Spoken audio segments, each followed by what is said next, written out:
It's difficult to keep up with everything that's coming out, whether that's, new features on, like It's really anytime, tough. like the last big thing was for me was plugins or using GPT plus and plugins and code interpreter. And I'm still Yeah. trying to figure out what is, you know, okay, great. Now you can add internal documents and use that to come up with your scripts. But then do you also Yeah. have to go back and double check if it's reading those documents correctly? It's pretty wild. Yeah, there's going to be a lot of leapfrogging between Google, Anthropic, OpenAI. It's really going to be difficult to navigate. And again, everyone's got the crystal ball out, trying to determine what's going to happen, and nobody knows what's going to happen. And Yeah. there's many people I respect in this industry, and some of them say you won't need to know how to prompt in 6 months. Yes. How do you know that? Like, It. okay, we're going to have applications that are going to have AI built in, but what if a language model changes? What if, Google comes out with Gemini and it's a game changer and we have multimodal and now you can go ahead and upload images and audio and video and it Yeah. Yeah. transforms it and we just don't know. We don't know Yeah. when, we don't know how. Some people do, but Yes. the majority of us do They're not. not talking. Yeah. Well, No, they're not going to show their it, cards. And so yeah. all I know is what is the current reality. And the current Hmm. reality is that we have access to these incredible language models and diffusion models, if you're talking Midjourney, and Hmm. audio processing and video processing, and it is a wonderful time. Yeah. I, For I whom? look at this as like an age of empowerment because Mm. for many years, and again, I spent my whole career training individuals in L&D departments, spinning them up on technology. And honestly, some people just don't want to do a video. That is just Yeah. not their flywheel. Like they're really good at performance consulting or doing the front end analysis and creating storyboards and working with SMEs, and everybody's got their jam. Some people just don't want to do a video. But Hmm. now that changes. Yeah. You have this, and you know that so well because of what you do, that we now have this age of when somebody has a vision of what a training solution should be. Yeah. Because, I mean, when I got started, this goes back to 94, right, Hmm. in e learning, and this was CD-ROM based. And, I Oh, mean, yeah. I remember that. Yeah. you had like levels of what customers would pay for in regards to Hmm. interaction or interactivity. Hmm. And if you wanted the ultimate with gamification and green screen video and all these other things, I mean, you paid top dollar. And so that was a rarity, and it was Hmm. awesome when you got a project like that. But you needed a certain set of skills to pull that off. Yeah. Now, you can elevate how a training course shows up with sophisticated media, sophisticated interaction, gamification, AR, Yeah. VR. Once AI is tapped into and we start to see the acceleration of it, it's going to be a complete empowerment tool. I don't see like jobs going away. I see them changing and transforming. Yeah. And so why is that? Why don't think jobs are going to go away? It's because of all of this churn that's happening. Like, what vendor is going to go ahead and hang their hat on a language model that's going to change? Like, Mm.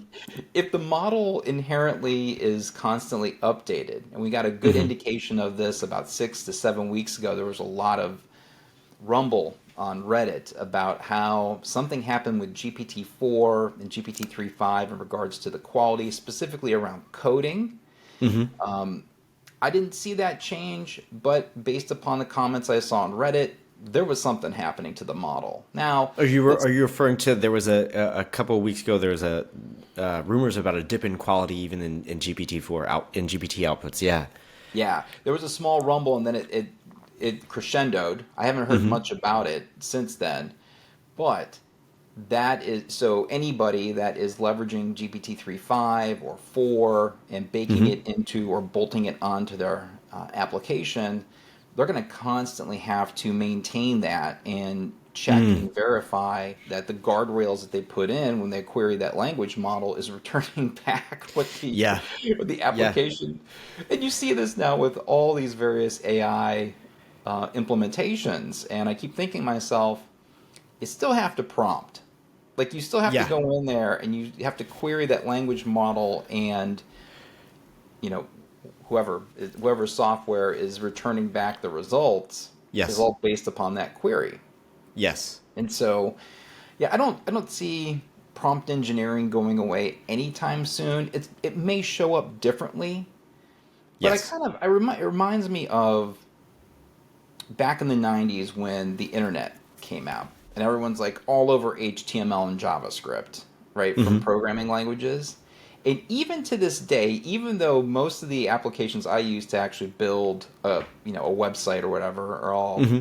WYSIWYG, if you really want to do something customized or change something, you have to go under the hood and Yes. look at the code, and then you realize, hey, I went ahead and changed the style 2 or 3 times, and now the span tag is all Yeah. ganged up together, and you got to clean all that stuff up. Yeah. This is the reason why you need to learn prompt engineering, because the Mm. foundation of interacting with a large language model or a diffusion model like Midjourney, it's all through language at Hmm. this point. So Yeah. yeah, I think it's going to be quite some time before we can go in and do a voice command and an e-learning course just generates that's perfect or needs like 10% changes. It's going to Hmm. be a little bit of time before we see that. Yeah, it's interesting that you mentioned that because recently. I've seen two examples come to mind that are kind of on opposite ends of that, or actually three examples that come to mind that are kind of on different edges of the spectrum. Where it's is prompt engineering going to be around? So one of them is Stellar Labs. They have a AI assisted course creation, and it's very similar in the sense that you type in a topic, you type in an audience, and then it's going to generate a learning journey, et cetera, et cetera. But what is interesting is that they've built in pedagogical guardrails into the journey that gets created. So by that I mean they have a methodology that starts with making sure that everybody has the fundamentals, and then there's an experiment where you can kind of apply those skills in a safe way. Then you can there's actual work tasks, so actually work really guiding the transfer and saying, based on your organization, these are work tasks Mhm. that you need to complete, and then spaced repetition at the end where it's drilling the facts to make sure that you continue on learning about that stuff. So that's an example where you don't have to type in the full prompt, but you kind of have AI assisted guardrails and AI assisted creation with guardrails along the way. So that's kind of there's one end of the spectrum. I think on the other, I've seen a lot of things that are that use Claude, or I'm starting even to see it in a lot of apps where they're supplementing the prompt generation by putting the suggestions already in to the below the prompt bar, which is interesting. Yeah. I also think that prompt engineering is I think the way we conceptually it's going to stay the same, but how we use it is going to change. By that I mean you still need to know what is the intended format of the thing that you expect to see at the end of all this. So whether it's a push of Right. a few suggestions, or it's writing out the format, but I'm still seeing the people who are having the last thing I wanted to say was I was watching a 360 learning webinar where that was the thing that they said, despite all this technology changing, what is the one skill that differentiates a lot of folks who are using large language models well versus not, is prompt engineering. And so I think that seemed to resonate the most because it's really how you get started with in your large language model journey. For some individuals in learning and development, this is a godsend because maybe they don't have the chops or they never learned how to put a strategy like that together. And so now they have a proven output, at least you hope so, that they can then leverage. But still, you are relying upon the vendor, hoping that their formulas and their Yeah. contact via the API is returning back the optimal results that that you need. Hmm. Is that always going to be the case? Don't know. There's Yeah. there's always a fly in the ointment in regards to these solutions, and having worked with all of the tools for years and years, the Captivates and Yeah. Authorware and Storyline, there's always times where I want to go outside the boundaries. I want to push what it can do. I want to Hmm. be able to go ahead and modify or change things based upon the requirements of the objectives. So Yeah. I think that having these foundational skills, Hmm. and I'm just not, I'm the guy who's got a course out there. I get it. Like, I'm not trying to be the salesperson here. Hmm. This is one of the reasons why I got after this, is because I saw this huge gap in Mm. knowledge Hmm. that I was like, everybody needs to know how to do this like immediately. And this Yeah. is from my own experience in December, kicking things around and going from messing around with like songs and poems, and Yeah. finally doing learning objectives or performance objectives and going, oh, this is different. Like, this shows Yes. up way different. And I know that most people in, professionally, they don't know how to do this. I don't know Yes. how to do this. And then I learned how Yes. to do it. And I was like, this is a skill set everybody needs. And I jumped all over it. And I started posting in February, and then it, gained traction. And again, that's my belief, is that that's the one skill set that should be Mm. there. And again, it's going to show up differently for everybody. Like, you may Yeah. not use it, but at the end of the day, you should still understand how a large language model works, or Adobe Firefly, or Midjourney, or or even your platform, right? Hmm. It, there's things that are happening in the background, both from a video, audio standpoint, AI standpoint, and having understand those concepts and used your platform, I'm like, oh, well, that's kind of cool how they're doing the voice, and they're Yeah. doing all the video syncing and all that. I mean, it's pretty sophisticated, but I have a general idea of how it's happening, and Yeah. that gives me some freedom. And so when I'm leveraging, your platform, I can go in and be extremely creative, Hmm. and be more intentional when I'm adding gestures or animation Hmm. markers or anything like Yeah. that. I get the timing and I know what's happening. Where somebody coming in cold, it's going to take them a while, because they're not really. It's just like it's happening before them, but they don't understand the why. Why are things happening in the Yeah. background with the tool? So, and I think that everyone needs to make a decision. Am I just gonna sit back and wait for things to accelerate?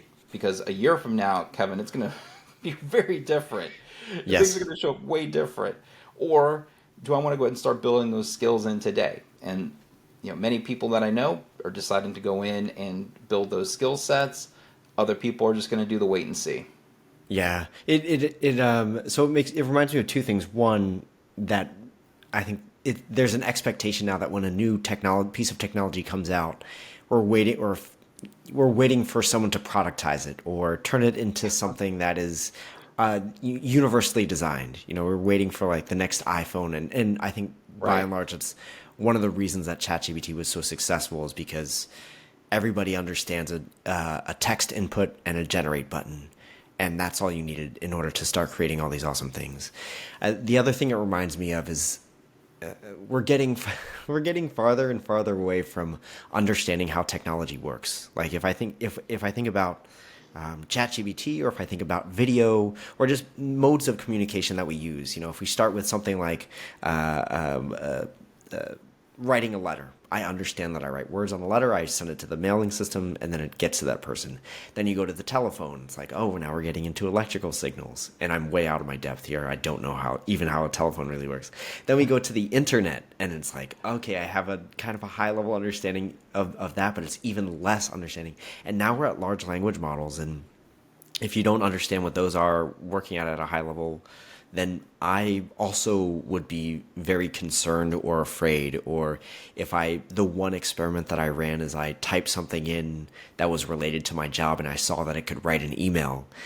Yeah. suddenly, without knowing how it works or what large language models really are, you think that it's replicating actual human thought when once you get into the knowledge into the Right. research, you find out that large language models are really just serving up their best guess of the word that they think you want to hear next, and Yeah. it takes a lot of the anxiety out of it, which is nice. I think so. And last year, it's hard to believe it was last year when the I forget the gentleman's name from Google who said that it was sentient, Oh, or was it OpenAI? I can't remember who he worked for, and that whole controversy of, hey, can this thing really think?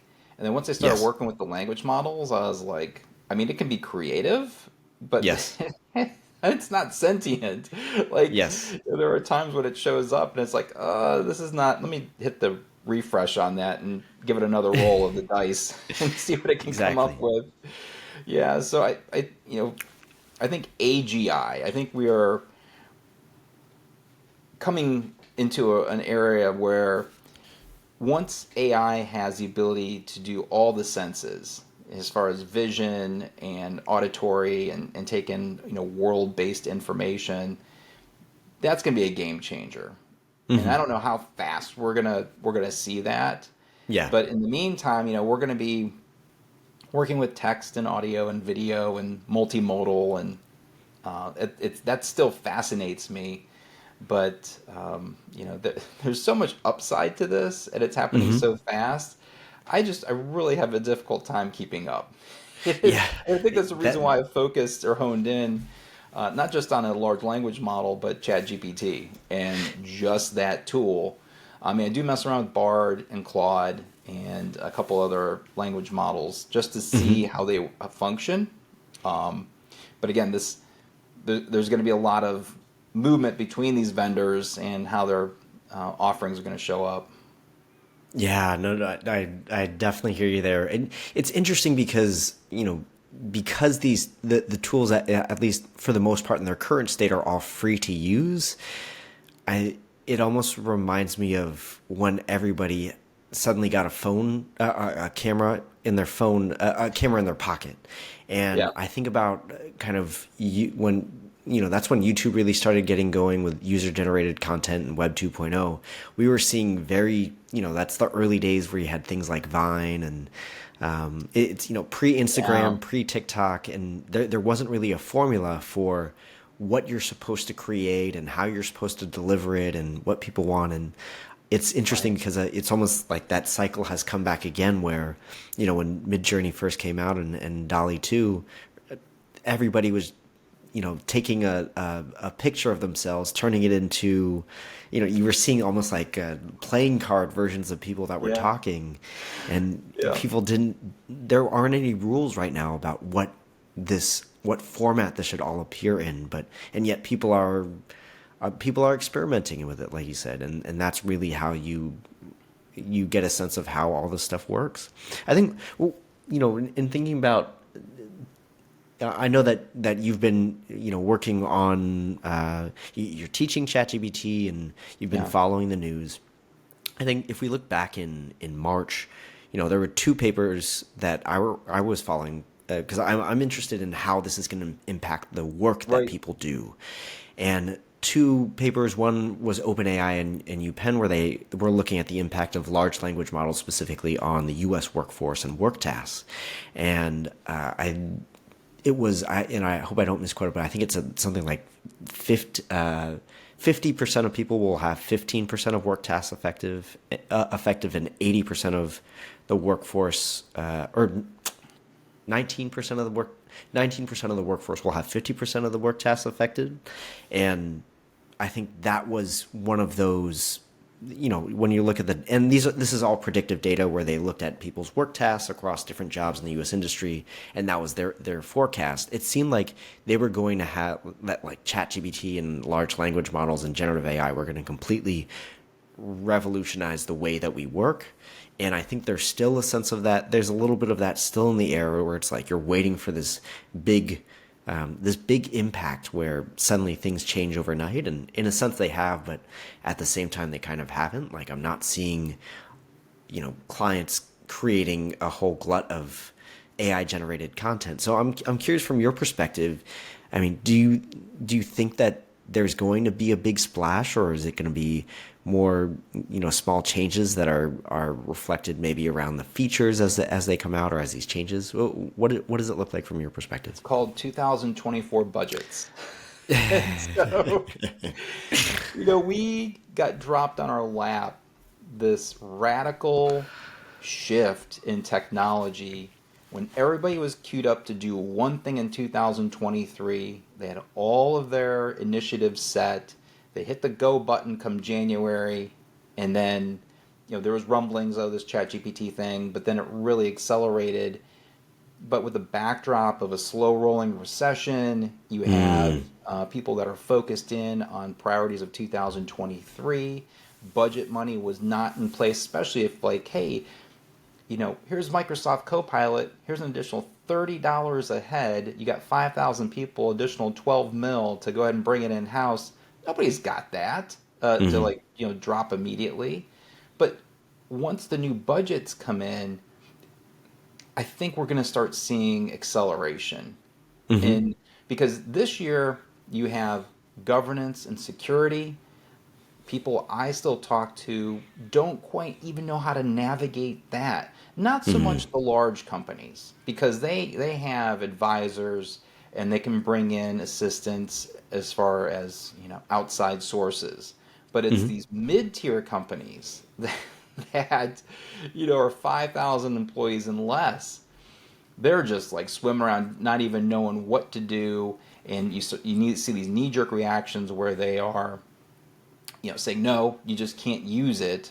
People are still using it though, either at home or on the down low, but I think there's going to be a massive acceleration as we go into 2024, just because there's time to assess, there's time to gather information, there's time to poll your associates and understand how is it being used, and then how do we want to show up in 2024 with AI. Now, I can say that companies I have been working with that got on it immediately either saw the benefit or the threat of a competitor jumping into their space and leveraging AI to come out with a better product. And so there's this wide spectrum of how companies are showing up with AI, and I have seen it from we're completely shutting it down to we got to get on it now. So it's pretty wild to go in and talk to leadership in some of these companies and see what their perspective is on how AI needs to show up for their company, and what does that look like for all their associates. I'm wondering if you talk about, what is the, I guess, like the most requested skill that people are asking you to train up their team on? Yeah, right now it's just how AI needs to show up within an organization based upon governance and security, the policies, and that's been what keep me busy the most, is to go in and just do a general session about how AI should show up for an organization and what does that look like. Like, based upon these guardrails within the organization, what can I do to increase my productivity, my creativity? In addition, what are your current team members doing, and showing that off? Wow, I didn't know that you could do X, Y, and Z. So it's more of awareness, I believe, as opposed to very pinpoint type instruction dealing with a workflow or a certain type of output. It's this more general type conversation that's occurring, and that's happened a lot because you're trying to spin individuals up that have been on the sidelines. Again, you have this variation of some people that are all in, they know exactly what's going on, and then you have the opposite end of individuals that just like, I'm gonna wait, right? But the company's like, no, we need everyone to understand how this works, because in 2024 we're going to do X, Y, and Z. So right now it's really setting those fundamentals down of what is the tech, how does it work, how Yeah, does it work? What should you be concerned about? How does this use how right. is this going to use your company's data? Things of that nature. So really, just making sure, like you said, folks don't get left behind because it's coming. Yeah, so you have AI literacy, the common language of AI. How do things work? How does a large language model work? And all the negative things that come with it, building Yeah. awareness around that, and that seems to be the common pattern right now. So as opposed to, and I wish I could go into an organization and say, hey, we're going to go ahead and build a prompt repository, and we're going to Yeah. do sharing in Monday.com or Excel or Notion or whatever. We're not even there yet. Now, Yeah. there are some companies that are there, and I know that Yes. activity is happening, but at scale, we're not there yet because it's just, again, the slow rollout of making sure that the policies are in place. You know how AI is going to show up, and then once we know that, now we can work on those tactics. Got it. I hopefully everyone will get somewhat on the same page so that we can get back to delivering training on skills and getting people Right. to do things with that information. But if we, I want to shift gears just a little bit because if we've been Sure. talking about all the changes, the monumental changes that have been happening in the past 10 months or so, one thing that hasn't changed as much, I think, in the past 10 years is the use of video. So, and this is a video learning lab. We're often trying to make that connection for folks. I'm curious, and I know that you have been in video, dare I say, for decades, Yeah. teaching I people to mean, make video, yeah. training. What is I think if you look at the academic research, I mean, if you look at the academic research or you look at instructional design theory, much of the world is still talking about, Mayer's multimedia theory and how you should Mhm. be, how you should be displaying information, rules about accessibility. But I think we've also seen a lot of e-learning. The one thing that has always just kind of that keeps bothering me is that e-learning video, while the rest of video has kind of taken off, whether that's on social media or Right. video that everybody creates, that video has kind of taken a life of its own, and we prefer to watch video now, whether for entertainment or education. But the academic research that we're using is still based off of studies that were conducted in the early and mid 2000s.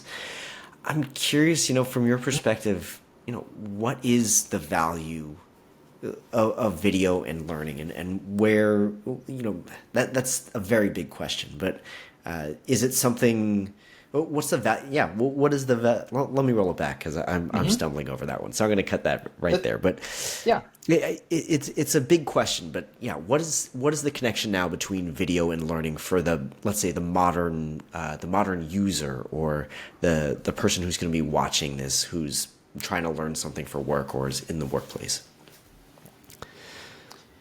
Yeah, so we've had this acceleration of video-based content, and because of the mobile phone, everyone can be a content creator, and the platforms have lent themselves to ease of video editing and the types of content that are coming out. Like if we just say like a TikTok video, and I have conversations with my peers all the time about, is that educational or is it entertainment? Is it edutainment? Uh, can I watch a TikTok video that's fast paced with somebody dancing with words on the screen and they show me a single task? Odds are probably yeah. If it's a single task or Yeah. function, based upon dual encoding, I can parse out that information and consume that one task. But if it's a multi-step process with that same rate or pacing, Yes. probably not. I'm probably gonna have to watch it 2 or 3 times. And one of the concepts that I've talked about over the years is making sure that your users, it's a good educational video if you only have to watch the video once, right? Time is money. So everybody's concerned about their time. So if something is inherently wrong with the training video, and maybe you have sound effects and there's like all this audio that is extraneous, like there's background music, and someone has to roll it back and then watch a section over again, or they just skip the parts altogether because they can't handle the audio, or if there's too much movement, there's too many things that are going on, and now you have a cognitive load issue, right? So video has a lot of value, but I think we're in this point right now to where striking that balance of like, Richard Mayer and trying to create an optimal training experience. It's the attention, it's the motivation, it's the conation. Like, you have to make sure that you set it up before they even watch the video to be successful. And I think that's Can you say more about that? Yeah, so when training videos first started, you had no choice. Like, you had to sit down and watch it. Like, if you go back to the 50s and watch some old training videos, they were really horrible. But trainees had no choice. They had to sit there and watch the reel to reel, right? There was no option. There's no YouTube or anything like that. So fast forward, here we are today. You have the ultimate in gaining any kind of knowledge for free out there right now, or for minimal cost. You take a giant platform like a LinkedIn Learning or Skillsoft or anything like that. Okay, so now I have the world's my oyster. I can go ahead and learn anything. Well, what's the motivation now? Like, I'm not required to I could just pick and choose, or I can skip. And that's where you have to be extremely strategic with what the user sees. Like with YouTube, what's the thumbnail? Everyone talks about the thumbnail and the title and the description. And that's inherently the motivation right there. Am I going to click on this or not? And when they click on that video and the video kicks off, every second a decision is made in someone's head whether they're going to stick around or not. Are they going to skip? Are they going to pause? Right? Yeah. And so years ago I did this. I was talking about the topic of micro video. And the more and deeper I got into it, I'm like, oh my gosh, like we're constantly judging whether I am on the right path. Because I have all these other videos I could be watching. If there is one thing that's going to happen that's going to make me jump, I'm going to do it. I'm going to hit pause. I'm going to go to the other video. I'm going to skip, whatever the case may be. And so as practitioners, and this is where the value, you talked about value. We have to create experiences that have the ultimate value from a knowledge and skill transfer or even behavior standpoint. And that takes a lot of experience.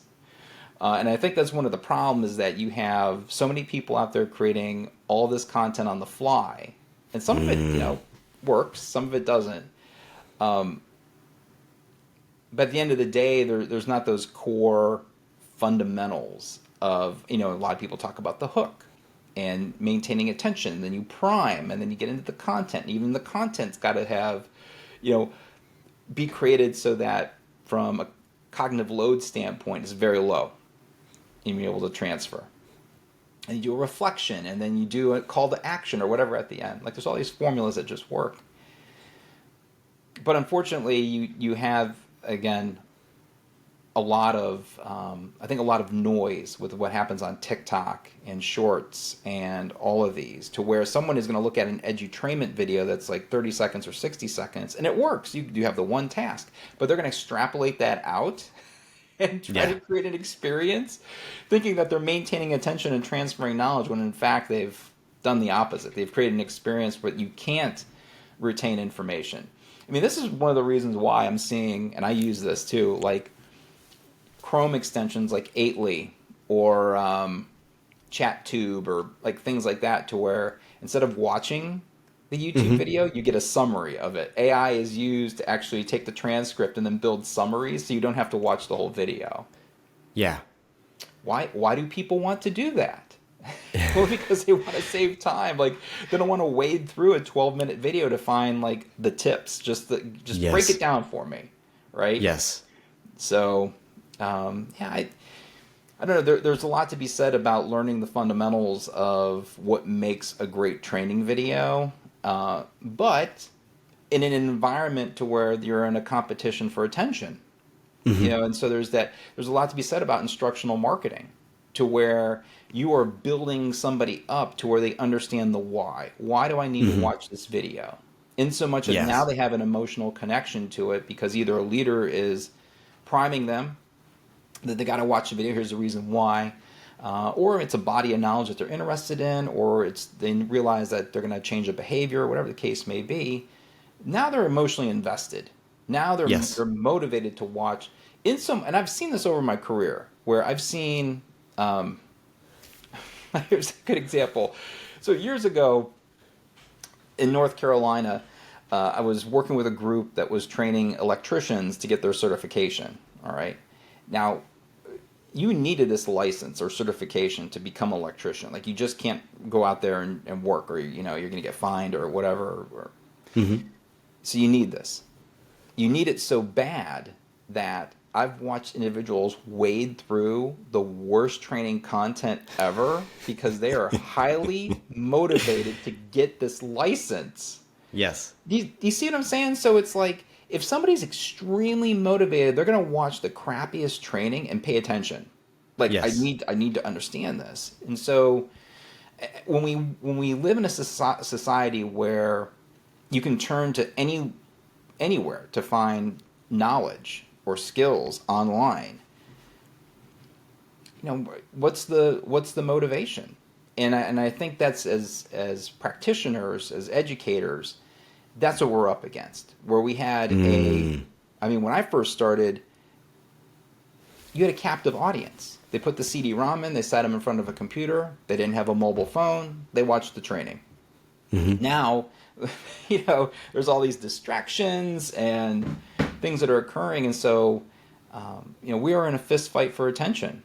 Yes. And I think that has to be like the added item into the whole entire strategy. So when you talk about video's value, I think that's part of the package. Yeah, and it's such a tricky balance because you're fighting for attention while simultaneously trying to keep things like learning objectives in mind. Where, Yeah, even just saying it out loud, it kind of makes you cringe a little yeah, bit because you don't want to put because those it's in video. List exactly. those, yeah. Even in the late 2000s, I was still, part of a part of a degree program. There was an online course where they would have these lecture videos, and you were still seeing like, in this video, we'll cover the objectives, and it's just like, this is just a repetition of me sitting in a classroom and delivering a lecture. And I think Yeah. that's one point that I really want to highlight that you brought up is that we're used to people who are in the learning industry are used to having a captive audience. They're used to having the power to assign somebody training and make sure that they're there, their butt isn't in the seat, and that they're watching. And then that's what Right. we're tracking is, are you watching it? Whereas now, I would say easily 50% of the skills that I've learned for any job that I've had have involved heavy YouTubing to get the concept down, and then me applying and figuring it out what it looks like in the flow of work Right. for me. Right. Whereas I haven't had a mandatory training, thankfully, in other than the fire safety marshal when I was in Brooklyn. So, Oh, right. Excellent. yeah, that's a great talk about motivation. That guy shows Yes. up.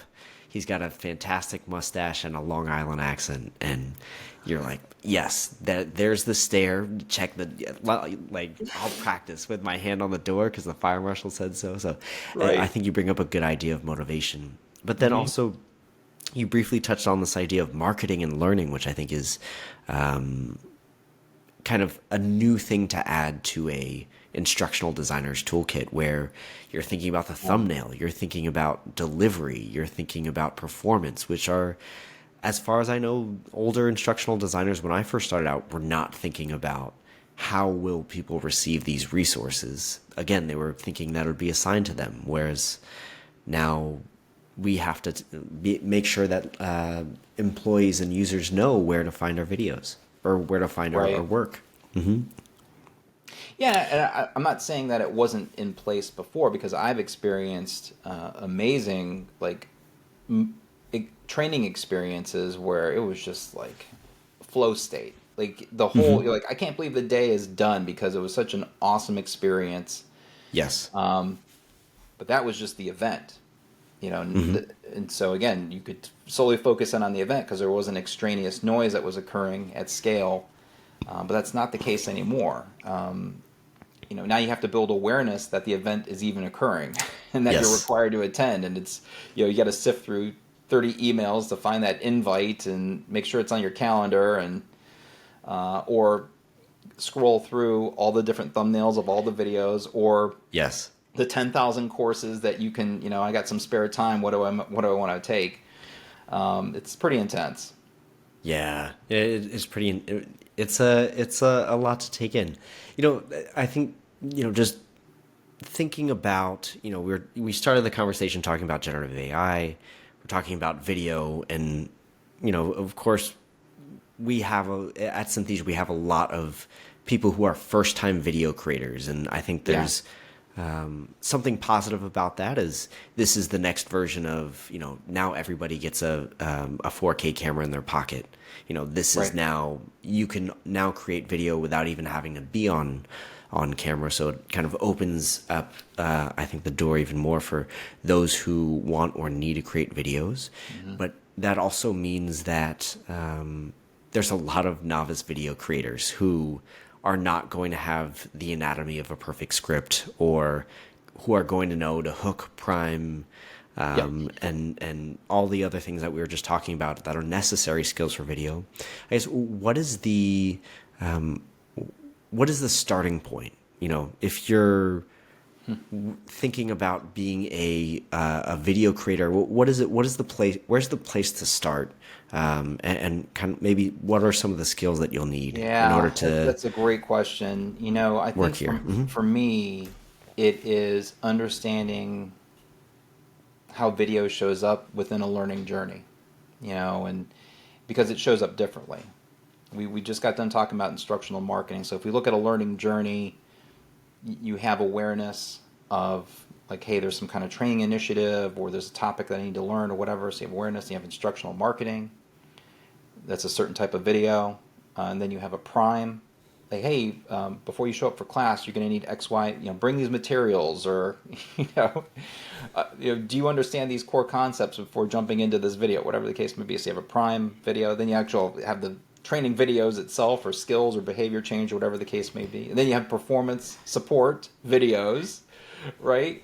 Which you can remove all the emotion because people are just coming back to learn the skill, the knowledge, or the behavior item, right? And then you have user generated content, and you have individuals that are creating their own take on the information, which there are some papers that are out there where people watch their peers user generated videos actually had positive impact in them retaining information from that content. And so it's the understanding that when you say training video, well, that's a wide swath of different video types across the learning journey. That's where I start, because I don't want them just to focus in on just the core knowledge transfer skill or behavior change, whatever that is, because I realize that's where everyone's attention is, but once they see the whole spectrum of videos, then they can become strategic. So when I plan on grabbing that C-level executive to do the whatever, the prime or the instructional marketing video, hey, if I plan this right, they can also be a part of the performance support video after the training to reinforce the why, right? Or I can go ahead and incorporate them in the training content itself. We can be much more strategic with how we script and structure our videos if we look at the whole entire learning journey. And so that's where I start. I love that because I think there's an expectation, and this is not just with video, but training in general, that people are going to come, they're going to attend this event, and then they're going to walk away knowing the thing that you taught them to do. And we know that is just not the case, that the idea that you can kind of one-shot learning it's a myth. And so I like what Right. you're describing, where you're really thinking about, what are the different ways that I touch the user along that pathway to ensure that they have as great a chance of getting the fundamental, of knowing that this thing is happening, of getting the fundamentals, of Yeah. practicing, of getting support afterwards, and maybe even reminders after that, Right. like, hey, by the way, this just happened, because we need those multiple touches along the way. And video is a very powerful way to do that. It is. Yeah, I almost look at it as a value ladder. I mean, when you hear the value ladder, it's like a multi-product upsell kind of thing from a marketing standpoint. Yeah. But that's essentially what it is. It's like, you want to go ahead and get someone excited about what's coming up next. Yes. And there's something to be said about that type of motivation and getting into the nuance of that type of communication to tee up training. Yes. So yeah, I think as a profession we have a lot to learn from our marketing team members and how they go about you know spacing content out and getting people's attention and the way that their tactics that they use. Yeah, there's always a lot to learn. I'm certainly learning a lot. Speaking of learning, I know that you have some resources that you're releasing or working on. Yeah. Can you tell us a little bit about that, as well as how can folks get in touch with you if they want to learn more? Yeah, the easiest way is just go to joshcavalier.com or joshcavalier.ai. That'll get you to the same location. I do have a ChatGPT for Learning and Development Masterclass that's currently online. It's asynchronous, so it's at your own pace. And also on LinkedIn. So you can look me up on LinkedIn, and I'm always posting daily on all things ChatGPT and learning and development. And so I'd love to connect with everybody out there. Awesome, and we'll be sure to include those in the show notes below. But otherwise, Josh, can't thank you enough for stopping by. It was wonderful to talk to you. It was awesome, Kevin. Thank you.